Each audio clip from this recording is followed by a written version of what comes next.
Fuck.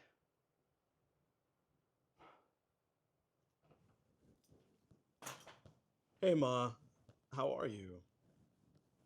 Yeah, no, everything's perfectly fine. Everything's perfectly fine. Just, enjoying a day off. Yeah, they let me have off today. Just slow, just real slow.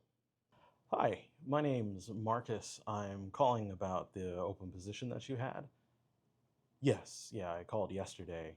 I wanted to speak with Mr. John. He said I could give him a. Yeah, no, I'm just a little tired. That's all. Just a little bit tired. Oh, okay.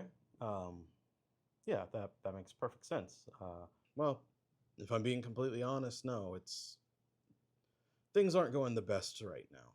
Well, if you guys have any more openings in the future, please Hello?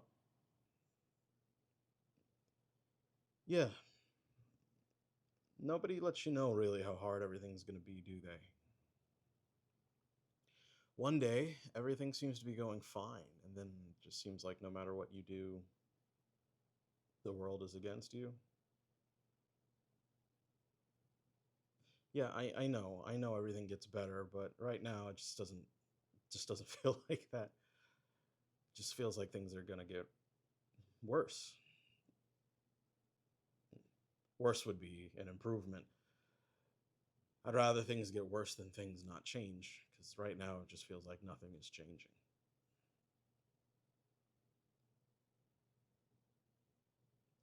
Sometimes I really wish I left, you know? Maybe things would be different if I hadn't stayed here for so long. Or maybe not, who knows? I shouldn't live in the past, right? Right. Well, thank you for calling. It was good seeing you. I'm hoping I can get by soon one of these days. Tell everybody I said hi. I love you too.